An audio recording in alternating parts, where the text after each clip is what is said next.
Salut tout le monde, c'est Carbon Road, on se retrouve pour une toute nouvelle vidéo et aujourd'hui c'est un entraînement wheeling.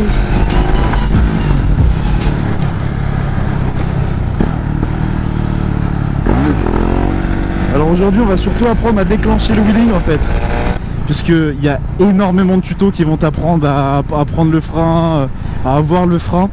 Donc du coup ça sera assez simple et je vais plutôt te rediriger vers eux, simplement parce qu'ils sont déjà très bien faits.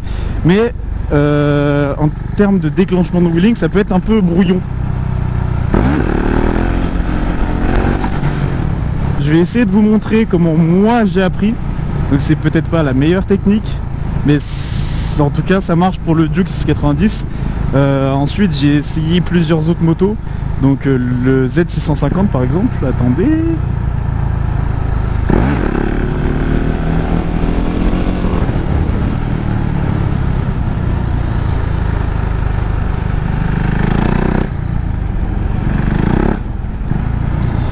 Donc je vous disais, j'ai essayé d'autres motos aussi qui levaient avec cette technique. De toute façon, on fait embrayage, coup de gaz et puis hop, ça part.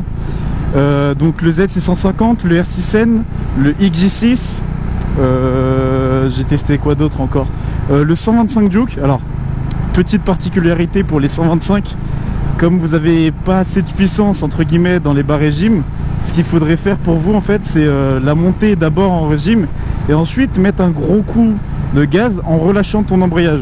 Donc c'est à dire comme ça. Bien sûr là en 3 ça va pas lever hein. Mais en gros c'est un peu l'idée quoi. Après tu peux aller voir sur mon Instagram ce que ça donne. J'ai mis une petite photo avec le 125 Duke. Chose à préciser aussi, c'est que certains vont avoir besoin d'une dent en moins et d'autres qui vont très très bien se démerder sans la dent en moins. En l'occurrence là le 125 Duke 2018 ou 2017, je sais, 2018 il me semble, il est équipé d'une dent en moins. Bon, petit point à savoir. Mais du coup t'as un peu plus de pêche et puis c'est beaucoup plus facile pour lever. Ah, et très important, alors il y en a énormément qui disent de faire attention forcément sur les routes. Donc c'est ça, on est d'accord. En tous les cas vous n'avez pas la même manœuvre que vous soyez en wheeling.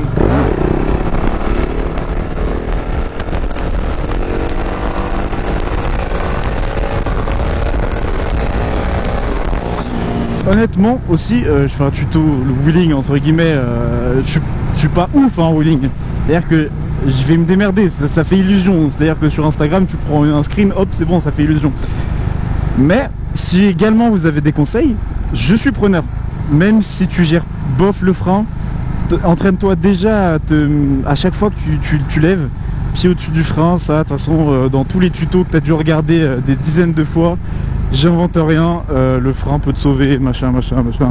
Après, on est d'accord que bon, certaines motos ont un très gros frein moteur, ils peuvent te sauver la vie, mais l'idéal ce sera le frein quoi. Le mien, je l'ai parfois, je l'ai pas tout le temps, je me suis jamais retourné et j'espère ne pas me retourner, mais c'est quand même important de l'avoir. Donc je travaille un peu pour ça aussi. Et surtout que ce qui m'intéresse c'est de faire du négatif.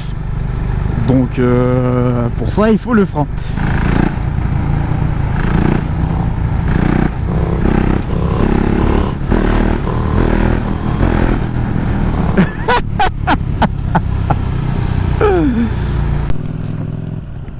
Donc on se retrouve sur la moto à l'arrêt.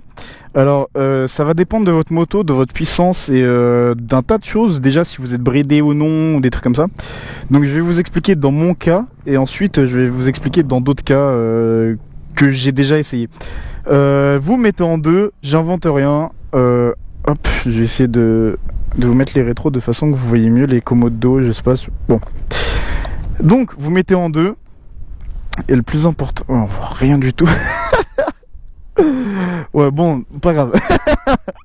Donc pied sur le frein, on est d'accord, hein, le frein arrière, tout ça, parce que le frein avant, si tu mets le pied dessus, c'est un peu bizarre. Putain. Oh là là. Donc ce que tu fais, c'est que tu mets un coup là, et en même temps que tu mets ce coup, tu vas mettre un coup de gaz. Et alors très important pour pouvoir emmener ta moto et pour qu'elle tienne en fait en l'air, il va falloir laisser un filet de gaz. Alors ouais, lui il a encore un peu de niveau à avoir. Non, de toute façon il est en rodage. Bref, j'arrête de m'éterniser. Qu'est-ce que je disais? Ah oui, c'est vrai. Donc du coup, ce que tu fais, c'est que, hop, donc je récapitule, coup d'embrayage, et en même temps coup de gaz, et tu relâches d'un coup en fait. Mais garde ton doigt quand même dessus, on sait jamais. Ensuite, il faudra tester un peu votre moto. Par exemple, si vous avez une moto, vous savez qu'elle n'est pas très très puissante, testez d'abord en 2, puis si ça marche pas en 2, vraiment essayez la 1 en dernier recours, mais le mieux, enfin l'idéal c'est quand même la 2. Par exemple sur le R6N, la 2 est un peu difficile à faire décoller, donc si vous avez une R6N, ne vous inquiétez pas, elle décolle en 2, même en 47.5. C'est juste qu'il faut parfois par exemple il va falloir l'emmener avec un coup de cul pour emmener la moto en même temps que vous faites le coup d'embrayage. Alors du coup, là où ça va pêcher en général, et là où ça pêche, c'est que en fait vous avez un problème du coup de synchronisation. C'est-à-dire qu'il faut faire tout vraiment en même temps pour avoir le truc optimal, quoi.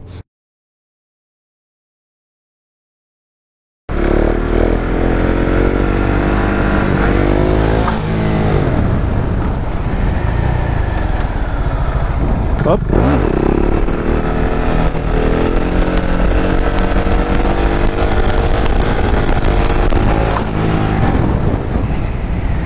Voilà, donc même là, je prends encore un peu de vitesse. Je me suis mis à mettre le genou sur la selle.